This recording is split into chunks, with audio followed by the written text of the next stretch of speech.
This is Russell on the left, Russell O'Neill, and Brittany Lennon on the right. Soccer fan? Yes, I am. Who's your favorite team? If we're talking like international, I'm going to say the United States, clearly.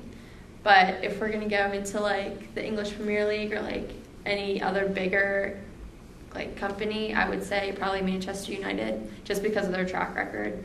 They're just a good team. What about MLS? Would you still pick Manchester United over any of those teams?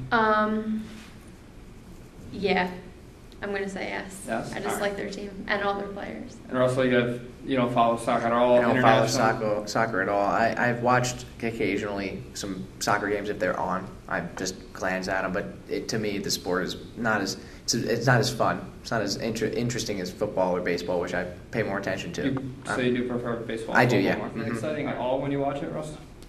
Yeah, especially football. I'm a football fan. If anything, I'd be more of a football fan than soccer. Have you ever got caught up in the middle of a soccer game, though?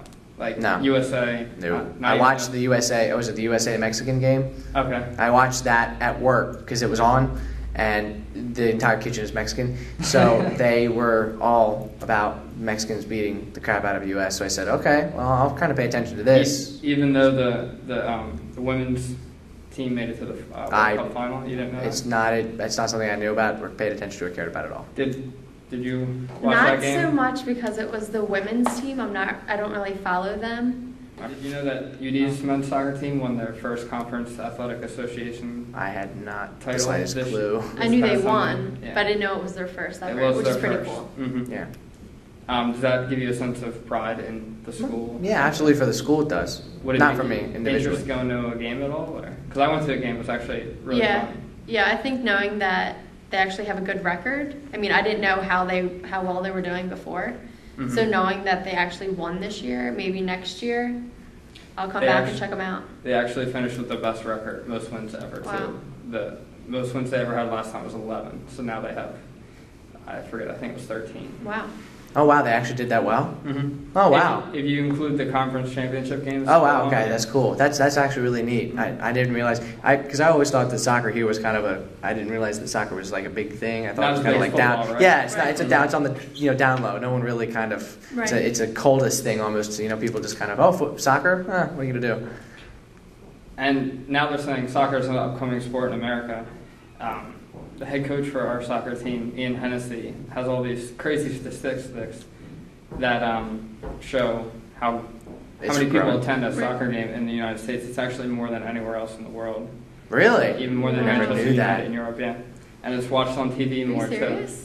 According to him, yeah. And I never knew would that. you agree that it's really upcoming in America, even though you didn't know too much about our soccer team? I think that's a good point. I think that the mentality now is that football is becoming.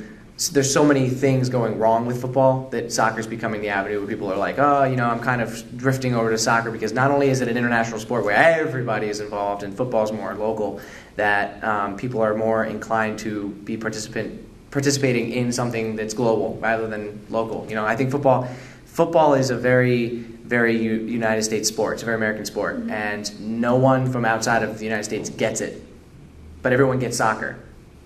So everyone understands soccer, nobody understands football. So I think the more people that listen to it and watch it in the United States, they will be more inclined to be culturally enlightened, not only because they're watching other cultures play this game, but because they're having this experience with other cultures. So, I think that's probably the avenue that people are going, And Brittany? Yeah, I think soccer is a language that everybody can speak because it's everywhere. And especially on campus, I see more people wearing jerseys, soccer jerseys, union, everything like that, and less of basketball and baseball and football. Yeah, basketball. So you can definitely see it, especially on our campus. But as far as like the entire world goes, it's just growing itself. And Ross, since you're not a big fan, do you ever see yourself being a fan of soccer at all? Not particularly. No? Not really. I'm not a big fan of in sports in general. Like I said, I have my football teams, I have my baseball teams, but I don't necessarily follow them as I do anything else. Brittany, do you ever think you'll find yourself going to the more UD games or more MLS games since you really can't? Yeah, I mean, I've been to a few Philadelphia Union games, which was a lot of fun, but I never even thought of going to a UD soccer game just because I didn't realize that they were that good. You know, I didn't know, like, if there were going to be fans there. Like, should I even go? Is it a waste of time? Actually, I had trouble finding the seat one time I went. Wow. Really? So, yeah. Wow. So I think now that I know that they've won and that was their best record, I think I'm definitely going to come back and check one out. All right. Well, make sure you follow them in their quest for the national championship. They play Virginia this upcoming week.